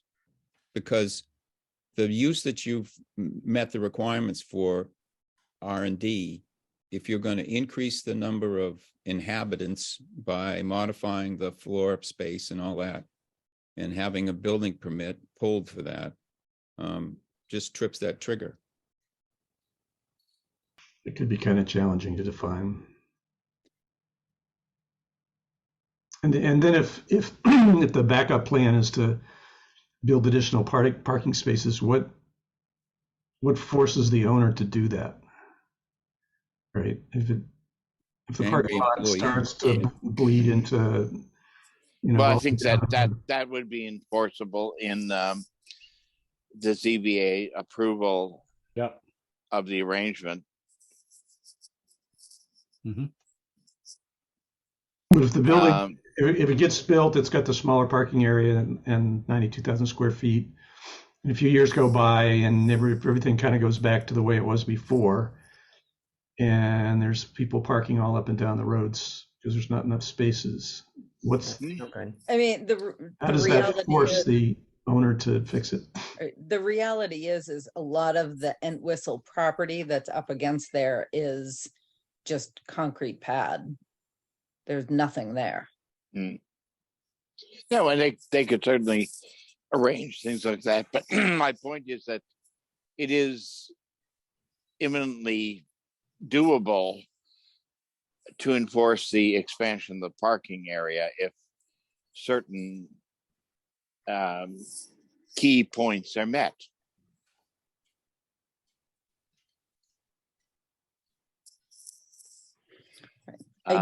I do very much like the idea of having a reserve parking area on paper, though. No, because that I means think it makes the we've most all sense. decided everybody who buys this property is aware of it and the plan is set. Totally.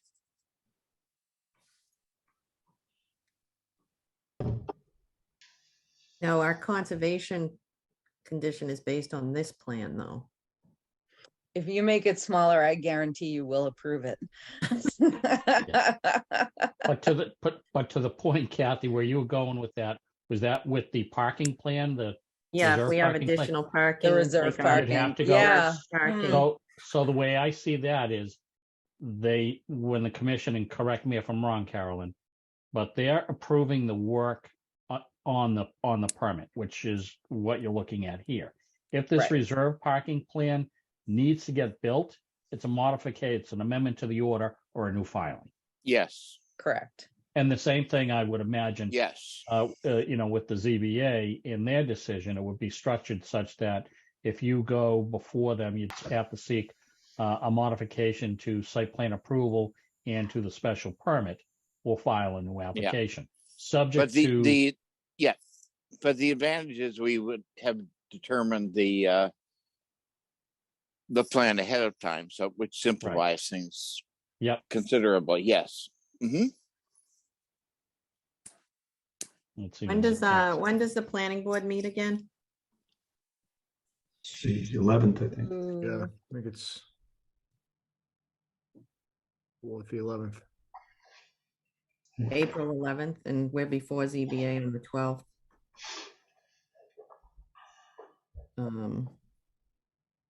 Well, I actually think you have what you need, which is that you want to propose a reduction and a reserve provision, and that you don't expect that reserve provision will ever be affected given what's happening in Massachusetts today. Well, I'm just looking, Entwistle's been there 52 years and we've never had a parking problem. So, That's a great thing to say to the ZBA, but yeah, So Kathy, I respect where they're coming from. I think basically what this board is looking at, and I'm sure the ZBA is going to look for the same thing, is the belt and suspenders. Yeah. I think in this case here, I think we could probably all agree that, again, we're not where we were 50 years ago, or whenever the bylaw was created 40 years ago. The world has changed. The workforce has changed. I think it's fairly safe to say that the workplace doesn't look the same, and it's going to even evolve more. So the likelihood of ever having to implement that plan is, I don't believe is great. But I look at this as a belt and suspenders thing. In looking at what we're proposing here, it's nothing more than, as I see our previous exhibit, a modification of that. We could use the footprints of the parking spaces complying. The hydrology and all that comes with the special permit. So once we get into that, then you get into, that whole process. Again, it's like a site plan, almost like a thing. I know you folks had the River Bridge project where that was permitted as an overall site plan, and when other components, when the RIA had come before you, when the hotel had come before you, they were handled in different sub-site plans. It's almost that type of approach, that if area B gets built out, it requires going back to the boards for the permitting specific to that. And you address the stormwater and everything to that. So that's I think how you guys are seeing it. I think we've taken enough of the board's time. I appreciate their feedback. Wayne, maybe you and I talk, and maybe we need to come before them a little bit on the 11th, before the 12th meeting. Mm-hmm. But I think, I think we hear you, and we just need to regroup again. yeah. Agreed. And I think we're Right. not entirely confrontational on this. I think there's a way to work this out. I think you folks Right. have been great. I think, this is a perfect example of having a very productive meeting. Very Yeah. productive and very informative. Yep. And I would just say, I would be careful too much about saying, well, COVID changed everything. COVID did change everything, but it hasn't been that long since. I mean, the world still isn't back to normal. And it just hasn't been long enough to see what the new normal is going to be. No, and any information you could give Good us on that is going to be helpful. Yeah, I don't think saying that the board agrees with your opinion that buildings are only going to be partially occupied in the future. I don't think that's true. I think we think buildings are going to be fully occupied, but each individual company may take less space.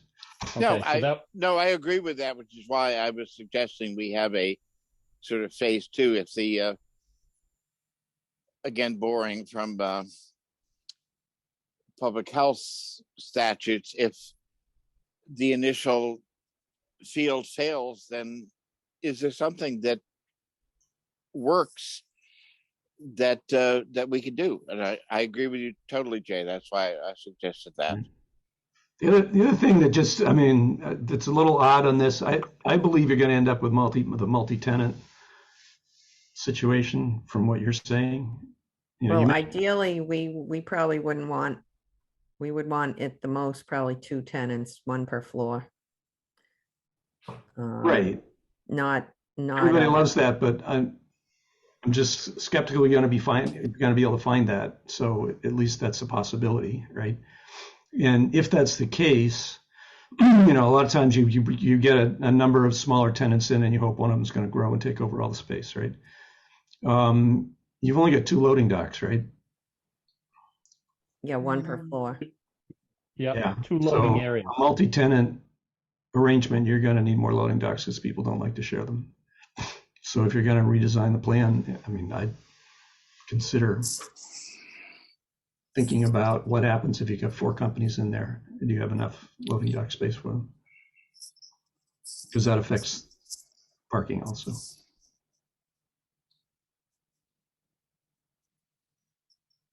Okay, I hate to be the skunk in the lawn party, but I gotta get this, continue this meeting because we've got other people that want our time.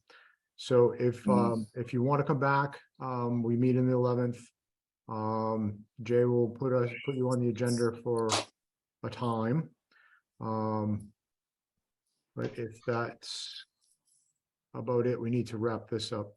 Yeah. Oh, yeah. Appreciate it. And Thank you. No thank you. problem. Thank you again. Thank you very much.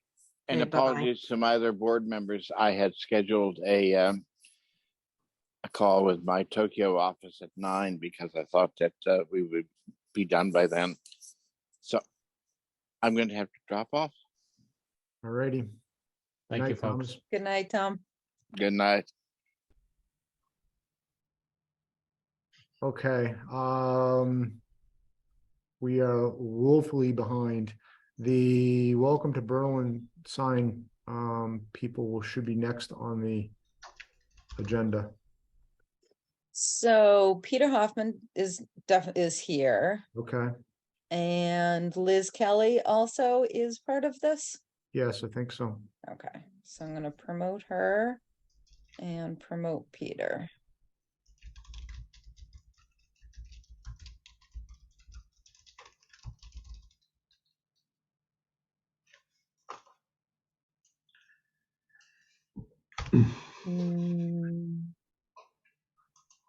Peter should be coming up. Peter's still skiing under the lights. Yeah. Oh, there he is.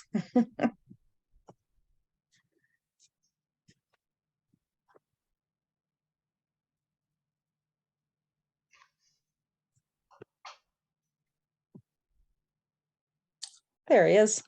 Hi, Peter. Hi, everyone. Apologies that we ran over, but there is an interesting debate going on, so It happens. I let them run. It happens. Hey, Liz, you there? I am. Is your camera available? I'm trying to figure it out. I don't use Zoom a lot, so Bottom left. Anyway, I'll also, should I start chatting? Yes, please. I think we can make this sort of snappy. Cabela's was in line to have a welcome sign. Their legal department doesn't seem to like the agreement because they're not being responsive to the GM. Liz approached me knowing this to replace Cabela's with Solomon Pond Mall. We thought it was a good idea, and we started to prosecute the idea. And Liz would like a larger sign. I went to the building commissioner to ask the question. And somehow Liz and I arrived here.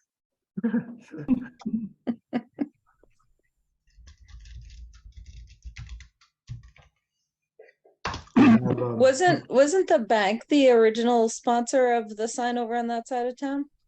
No, That's just, we approached the Senate, we approached Highland Liquors, if that's the exact name. They wanted the space, but the Sennies didn't like the idea. So I figured we'll approach someone else, and I approached Cabela's, and then Liz approached me, having attended many of our meetings. What's one of these signs cost, Peter? What's the commitment someone makes to sponsor it? It's 5 years, $2,500 to the sponsor. Now, it might be a 2,500 little- per year or 2,500 total? for the 5-year term. Okay, 2,500 total. And that may have changed. This is now aging, but Liz is, Inflation, yeah, add 10%. Liz is prepared to pay the reasonable increase for a larger sign as well. So do you have a design or something we can see? I mean, how much No, more? I mean, it was shown to the planning board, I think, some time ago. But And, you're proposing something bigger than what you showed us. right, well, I'm not proposing much. Okay. Remember, Liz has requested it of us, the town. Mhm. I'm trying to help Liz through this process, Right. having spoken to Richard, So and then. based on, if we saw, I'm just throwing it out because I don't remember the size of it. If it was a 10 by 10 and you're proposing how much bigger than that? 50%, 25%? So I think- originally, I think it was 44 by 48, and I'm thinking something more like 48 by 72. Inches. Indeed, yeah. I think the bylaw says a certain amount of square feet, and It is. we created a sign that met that for Cabela's, that met that threshold. So the question became, how do we, of Richard, you know, the building commissioner, how do we get a variance to that? And he quickly interpreted that as a municipal sign, and perhaps that he has the authority, but maybe not. He ran it by Tim. And somehow, again, we appeared here. A municipal sign. So where does the money go? Once collected, Pays for the sign. and that's it. That's it. I'm not sure I would categorize that as a municipal sign. Well, the owner is the municipality. Sure, but we're selling advertising, Yes. not the school or the dump or.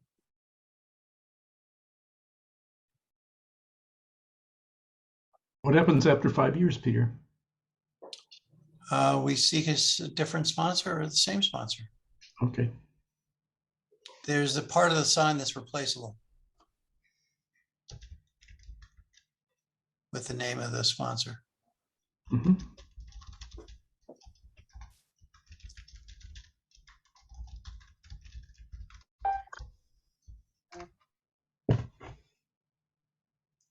And we're only allowing large color LED signs now, right, Carolyn?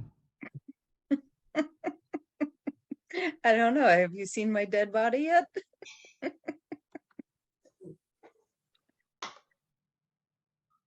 So do any of you know the process by which, if any, to get a variance to the sign size? Doesn't it have to get approved by the ZBA and we have to tell them we love it? Something We like don't that. know. I don't know. I I want to reinforce one point here. This has gone on for a long, long time. And the town has not made this easy for me, let alone the EDC or itself. I I thought you had it all. I thought you had it all approved. Well, we had it all approved until the agreement that was presented to Cabela's was like the Emancipation Proclamation. Oh, I see.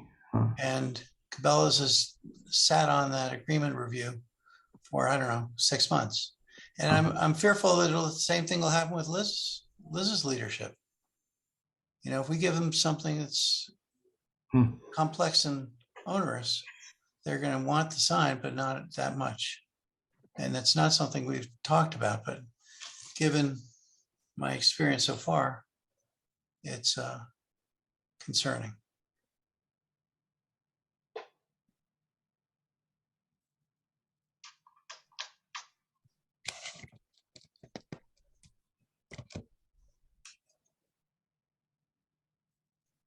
So Jay, you invited us to this meeting. Tell us what we can do to help it along.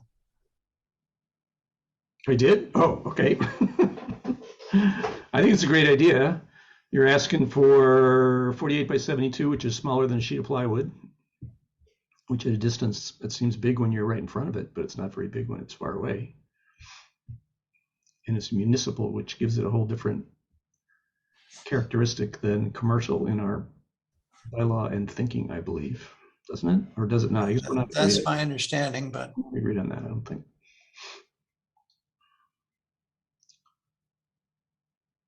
I don't know. So we had agreed, or someone agreed, that the Cabela's sign was going to be larger than the allowed 12 square feet, right? No. It was gonna meet the It was zoning going to be bylaw. 12? Yep. Oh, okay. Whatever the maximum area was, It's 12. we shaved it down to that. Yeah. Or It's kept. pretty small, Right. very small. So there's a distinction between Cabela's and Solomon Pond. Cabela's is a welcome sign purely. Liz is looking for a welcome sign and a directional sign to direct the public to the mall. So one side says, welcome to Berlin. The other side, as they're leaving town, says, this way to Solomon Pond. We haven't gotten that far. No, I think the original intent is that we wouldn't really want to change what was originally intended for the sign. So one side said, welcome to Berlin, and the other side said, thanks for coming, or if I'm recalling something to that effect. And on the bottom is where the sponsor would be. And all I was suggesting was where it says Solomon Pond, sponsored by Solomon Pond at the bottom, that there was also an arrow saying next left. Or, you know what I'm saying? So when you're coming into town, that serves no purpose. Correct, because you're past Donald Lynch at that point. And But so, coming from Berlin towards the highway, it would give you a, hey, next right or next left is Donald Lynch in the mall. and on that side of the sign, we don't need welcome to Berlin. Right, that's the thanks for coming sign. So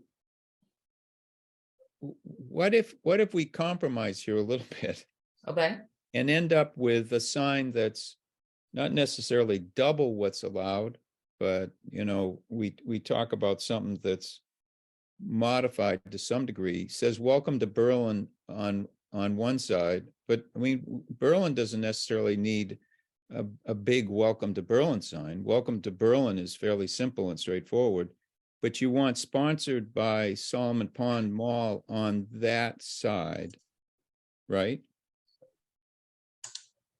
yes. Or do you? I mean, I'd like to have the sponsored by Solomon on both sides, Right, so it's on that side below welcome to Berlin. right? And then on the other side, it says, close the door when you leave, and Solomon Pond Mall with an arrow. What the building inspector is looking for is some cover, so he can approve a sign that's greater than normally would be allowed in this zone. And the only way to do that, in my mind, is to call it a municipally beneficial sign. So, and we're arguing that that's what its main intent is, and that you're helping to accommodate that by sponsoring it. So, if we can find a way to reduce the scale a little bit, I can see a way forward where we can tell the building inspector, yeah, give them the benefit of the fact that it's basically saying, welcome to Berlin and thank you for coming.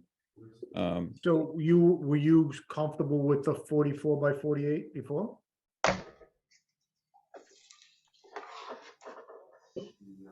Who are you asking? I'm asking Tim. Okay. I mean, even 4x4. 48 by 48? I don't think you've got to reduce sponsored by Solomon Pond Mall, reduce welcome to Berlin. Let me share my screen and show you something. Hold on. And this is very rudimentary. 1 minute.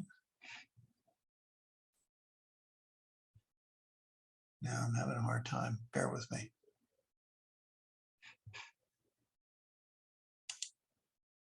We're going to have a limited number of these available ever, or every time someone wants to put up a welcome to Berlin sign and have their company, their business name, now it's an offsite business sign, which has a whole different set of rules and all that. We do have to think a little bit about what happens the next Right. day when somebody else wants the same thing. Yeah. There, can you see that? It's pretty small. Yes. Yep. Yes. So that's one example of a sign. And here's another. How And you big are don't know those? what the, How big are those, Peter? Pardon me? What size are those? I don't know. Let's find out. 44 by 48 apparently fits the bylaw. Mhm. But the reason I wanted to show you the sign is a good deal of the sign is taken up by Welcome to Berlin and the insignia. We need to get Solomon Pond Mall on there and an arrow. And we need to make it so that people will notice it. The larger, the more noticeable. I'm not sure why we're horse trading. Our goal is to help the mall to the extent possible, not lose any more business and increase their business. And there's an unrelated story that happened to Liz, which is just extraordinary. We'll talk about it another time. well, I don't have trouble with Salmon Pond Mall and the arrow on the back side taking up more of the space because we don't have to have all the Welcome to Berlin stuff on that side anyway. Well, it's And gonna I don't say- have trouble with sponsored by Salmon Pond Mall on the front side taking a secondary role because people will read it, but they're not using it as a destination aid as at that point. So, but I can see increasing the size of Solomon Pond Mall and the directional sign on the backside, definitely. Because you don't have to have anything about Berlin on the other side. You just say thanks. Thanks for coming. Does $2,500 get you a double-sided sign, Peter? Because you got posts behind that one. Yes, Okay. it did. Or it was close. Yeah, so it's 2 pieces of plywood, not one, right?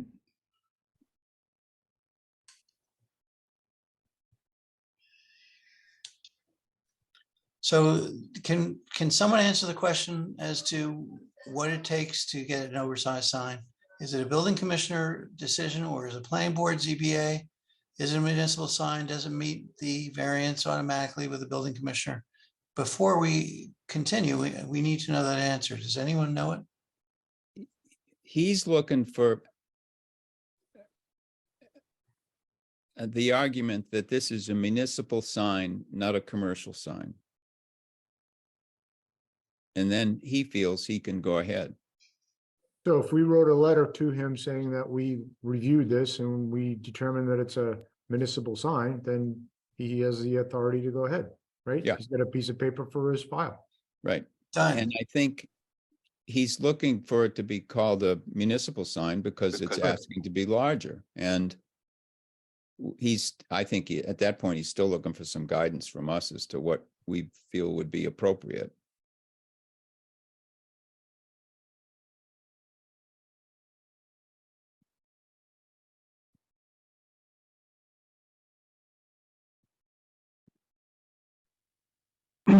So do we want to go bigger than 44 by 48 to 48 by 72?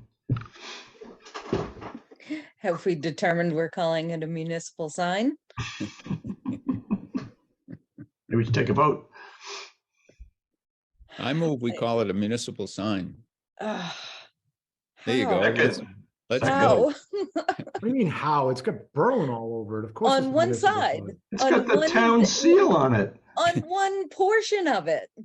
Well, And I'm not even saying whether it's a good thing to have this sign or not. I'm having trouble calling it a municipal sign. The owner of the sign is the municipality. There's no dispute, is there? no, it's The ours. the renter is a commercial enterprise. That's right, but the owner is the municipality. Carolyn, we're trying to help Salmon Pond. We're trying to I help understand that. I This is a- very a much proper understand way to that. do it.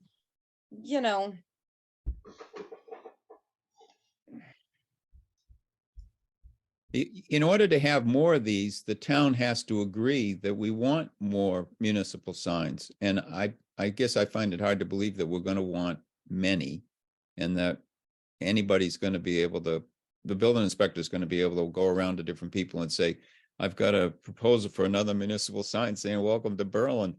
And everybody's going to say, oh, hallelujah. I mean, you may have one on 62, you know, coming in from Hudson. You may have one, I can't believe you're gonna, but I mean, you may. And I think you know, you might find one on Willow Road coming in from Boylston, but I think this is the spot that you're gonna find it located. I mean, even Cabela was willing to talk about a sign here, miles away from Cabela, you know, so.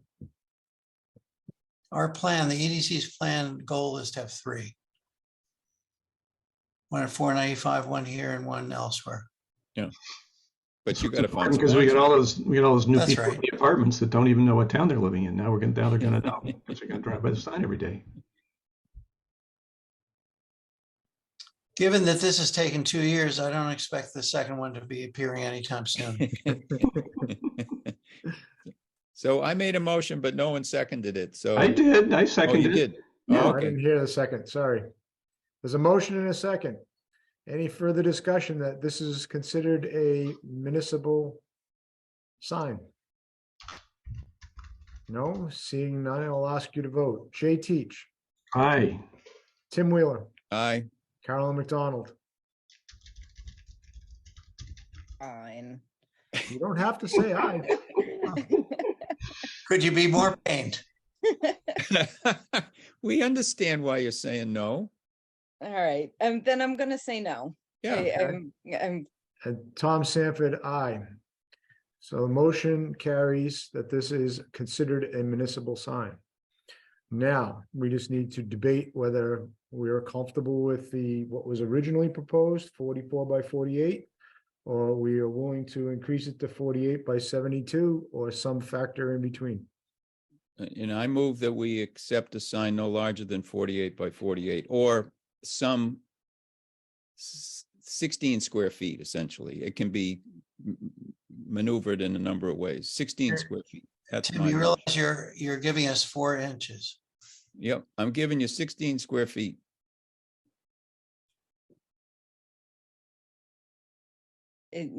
Was that your motion, Tim? Yes, that's my motion. I will second that. Okay, we got a motion and a second to create a sign that's no bigger than 16 square feet and any configuration that makes that up. Any further discussion? Yeah, I'd like to continue. So if we put this sign at risk, it's going to be unfortunate. We Well, don't, that's what you need to figure out. Solomon Pond needs to say, no way, we can't do it. And Liz, then, Liz has made a polite request. I know, but she hasn't said the line is in the sand. And so that's where I put the line. So now we figure out whether it's there or not. You know, we're negotiating here.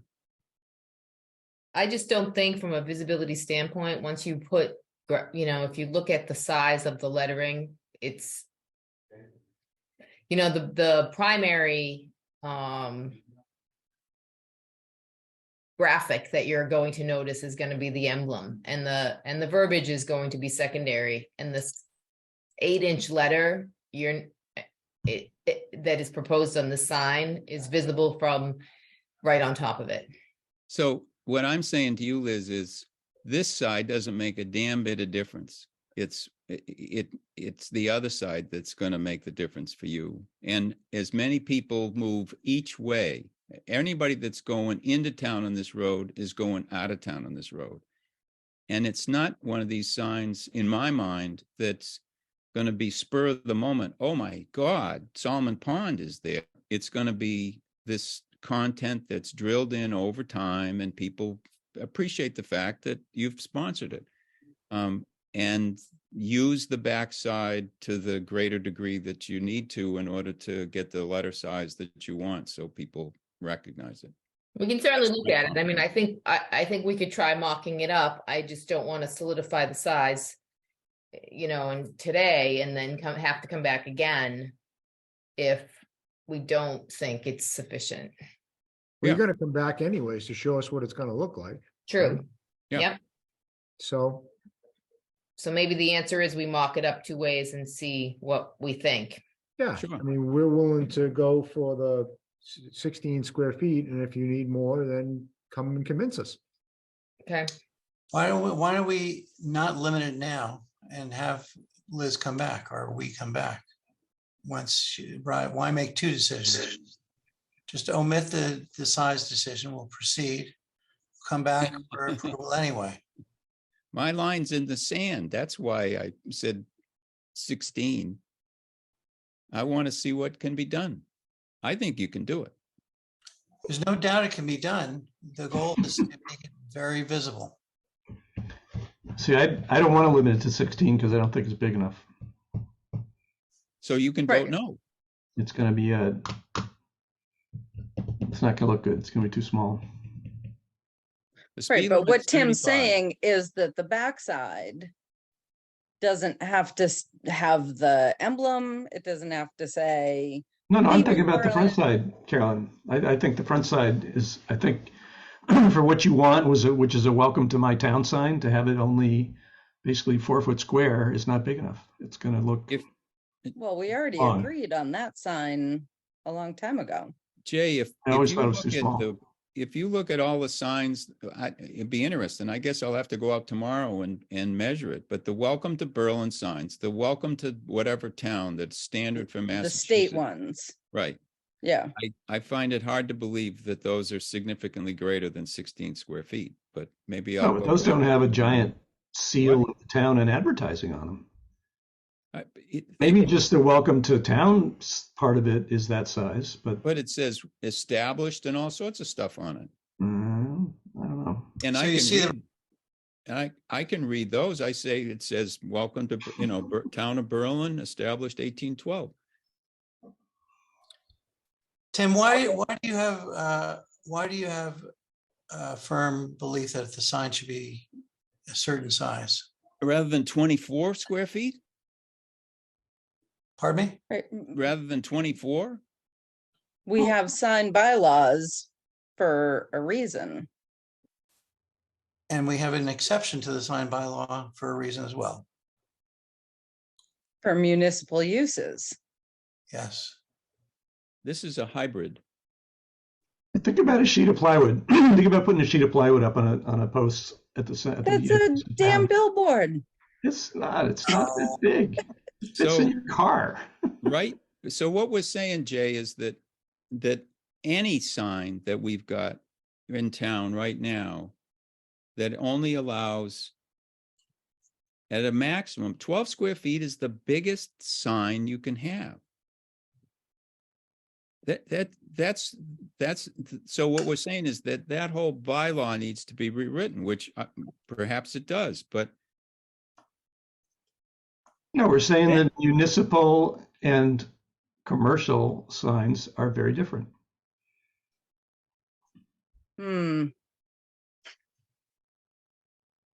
that's, yeah. And yet, we're arguing over making it big enough for the commercial sponsor to be seen. But that's not my reasoning. I feel that even without the commercial part, I think it's too small.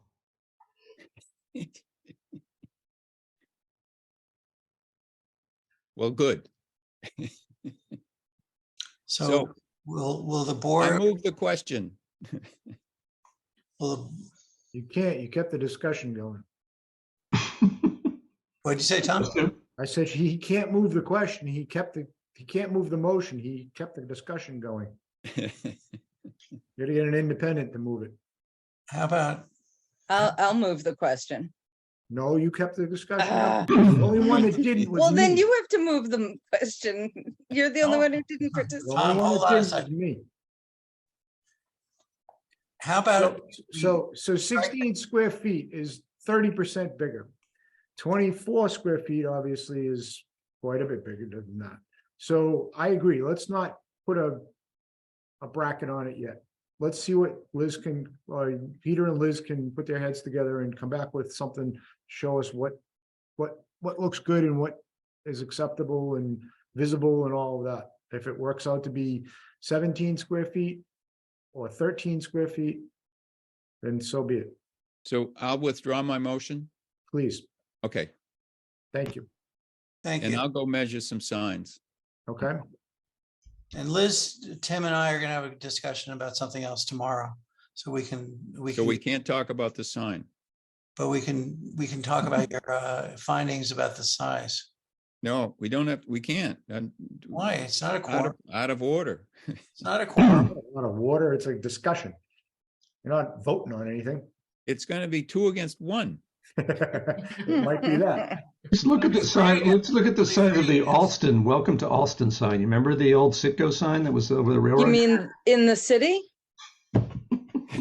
That Alston? Okay, just making sure we were talking about the same place. No, we don't want a Charlie Brown sign, welcome to Berlin, for God's sakes. And you see the reverse is thanks for visiting Berlin, come back soon. Bullet 2. That's the proposal before even Liz got in the picture, but Liz and her colleagues will probably massage this and then we'll bring it back to you. I don't think the personally backside- don't, not thrilled about the whatever, much of anything on the back related to the town. Why? Why wouldn't we want to promote the town? Just say thanks. Yeah, I don't know. Solomon Pond Mall this way. Yeah. Yeah, sell some advertising there. you don't like the thanks for visiting Berlin, come back soon? No, I Oh, think no, that's you don't need cheesy. all that. I'd like to have a tasteful, decent size, attractive sign welcoming people to the town so they know where they are, because nobody's even heard of Berlin, right? You can drive through it, never know you were there. And there may be Way some of- benefit to that. This would be a way of having people acknowledge where they are. And if it's too small, it just looks cheap and you may not even notice it. I mean, there's a reason Cabela's in Worcester doesn't put Berlin on the sign as you drive along 290. So, right? And if they did, and there is a reason that LL Bean said that they were moving to Hudson. Wait, what about the Cabela's comment? Say that again? Cabela's big billboard in Worcester doesn't say anything about Berlin, Cabela's in Berlin. It says Cabela's exit X, offer. And LL Bean, when they came to town, didn't say we're coming to Berlin. They said we're in Hudson, and they gave their donation to the Hudson Boys and Girls Club or whatever, and they didn't give any money to Berlin. So Well, seriously, Tim, what's your point? most people don't necessarily need to identify Berlin as their home if they're one of these big entities. It's irrelevant. So we appreciate the fact that Solomon Pond Mall wants to help us with the Welcome to Berlin sign, but I think the backside, that can say anything they want. In addition to thanks, You can say anything like, welcome to Berlin, now get the hell out. Close the door. All right. Keep driving. But turn left. Yeah, but turn left is the Solomon Pond Mall. Yeah. Support the town, support the mall.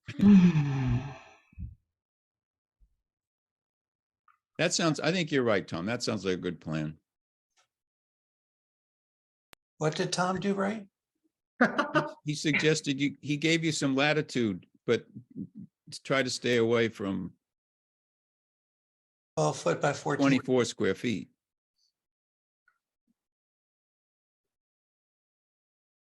All right. He gave you some. But maybe you can also show us one that's 4 by 8 feet, because that way you won't waste any of that expensive plywood they're going to make it out of. Well, we'll have to do some good CAD CAM. Hopefully Liz's folks have better CAD CAM than the EDC. All right, everyone must be tired. I think we've beat this to death. Thank you for being a bit flexible, except the Except gentleman me. in the middle. Yeah. Liz, All anything? right, we meet on the 11th, so if you can get something back by then welcome back, or we'll meet on the 11th plus 7, what, 24th? When do we meet this? I think it's the 24th. Is the So 20th? the 11th or the 24th? I think so. All right. Okay. The good news is I won't be The here. either night, so you 25th, can probably actually. push it through. Okay. Where are you gonna be? I'm going to be traveling across the country. So you've got two times when you won't have to put up with me, and you'll be able to perhaps get this pushed through. You're not gonna Zoom and interfere? No way. Hopefully the proponents that just were on before us know this information. All right, Liz, anything else? No, I think we just have to redesign and see what we can do to make everyone happy. Awesome. Well, Thank you. but you didn't have a design other than just putting your name on what already was there at a different dimension, right? I mean, you haven't. Right. No. Okay, so, I mean, I don't, Blank slate. yeah. We want to see your design is what we're asking. Right. Good. It's a deal. Okay. All right. Thank you. Thank you. Good night. It's been All right. lovely. Thanks. Good night. Thanks. Good night. Everyone. Right.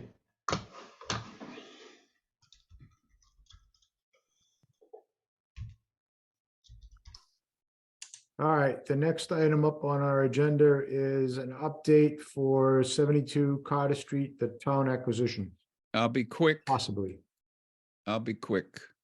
The Community Preservation Act Committee voted not to support the purchase of the house, only the purchase of the land for $125,000. We're working with Dillis and Roy to create a plan that would develop an 80,000 square foot lot for the house, with an easement across the westernmost portion of the property, probably 30 foot, to give access to the backland that the town would acquire. And the goal is to have that before the planning board on the 25th, so you can sign it before town meeting. And if we get the agreement signed, and I think we should probably be able to do that tomorrow or the next day, they feel pretty comfortable that they can do that. There's only 4 internal lines that they have to draw, so it's not a heavy lift. And that's the news on that one. Can you just go over that one more time? Because I wasn't ready. Didn't catch it. Yeah, that's life. It's no one purchasing the house, right? Watch one the per- video. No one purchasing the house, Yeah. and $125,000 for 6.5 acres of land. Okay. So the town will buy from the owner the open space. We'll create a plan that divides it into the 2 lots, and then the owner will sell the remaining 80,000 square feet plus a little more probably in the house to a third party for a market rate. Okay, right. Okay. So that's that one. What's next? Regional Housing Coordinator update. So I met with the Central Mass today. There's 5 towns that have signed on. It's a 3-year engagement, essentially. We don't pay for the first year. We pay for the second and third year. We'd have 4 hours of support a week from a housing coordinator who would usually work from Central Mass and more work remotely, but there would be times when they would be here in town. The main objective would be to have them work closely with the Housing Trust, which is going to have its first meeting tomorrow night. And there's 4 members currently appointed to the trust. Kate is here, and Eloise potentially would be on it if the ethics committee allows her. She'd be the 5th member. If they say no, then there's some other people that would join in. Scott Hawkins is on, Lisa Wasaki's on, and Lauren Kukla, and Kate. So it's a good, strong group, and I think having the help of this housing coordinator would be real beneficial. So the thought was that $10,000 a year would come out of CPA for year 2 and 3, and whatever needs to be paid in addition, which is somewhere 5,000 or 6,000 a year, probably would come out of the housing partnership funds that I can't remember if the select board has to vote on. Eloise, does the select board have to vote on that as well as the planning board, or can we do that with you guys? I believe it's just the planning board. Yeah, so we've talked about this in the past, and it seemed like we were in general agreement that in year 2 and 3, we'd be supportive of that. And I just wanted to check again because the agreement will probably be signed by Kristen shortly. So unless there's objections, I think I'll assume that in year 2 and 3, we'd be comfortable with that. Okay. Perfect. All right. And then what else do we have? Is that That's it? it Just those 2 things? on the agenda. Yeah, Must be some mistake. unless you have some timely item. I have one. I have a question from Kevin Conover at David Ross Associates, wondering what the filing fee is going to be for his A&R plan. How We never many? finished our How many discussion lots? of fees. Huh? I don't know. I'm trying to remember what is he working on? Depends on how many lots. Yeah. We never followed up with our fee discussion. Maybe I'll stick that in the agenda when we have an opening. Next That's right. time We were going to hearing, update the fees and jump them by 100%, weren't we? We were, yeah. We were going to make a ton of money. For the town, anyway. Yeah. I want double pay. Apparently, You've got- after you've got December lunch. 31st, there were no building permits anymore because the building code got tougher. Yeah. Right. Yeah. Well, let's talk to that. Well, so it is. You showed me where it's listed in one of the documents, right? Yeah. It's in the back of Yeah, the subdivision Public- control law. Subdivision. Subdivision control. That's where it is. Okay. Yep. Yeah. But you're right. We need to update that. Yep. Well, you got us data, so we were close to be able to do that. It's a simple vote by the planning board. Yeah, we just needed some reference points, but Tim got us a bunch of reference points from other towns, as I remember. Yeah, I can't remember what I did with them. I think I wrote it down. Oh, great. I think so. And you can vote those while I'm away. Great.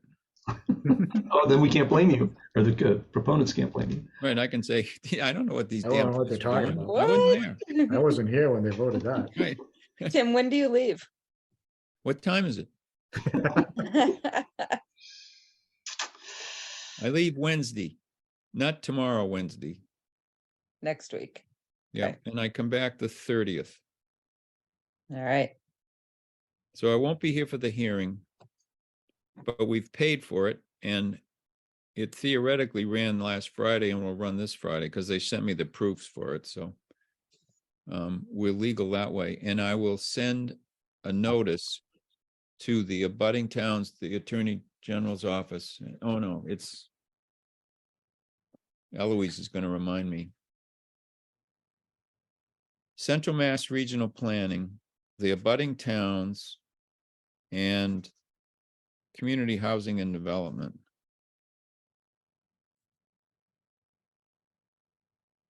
And maybe Eloise will be so nice as to generate my envelopes for me like she sometimes does.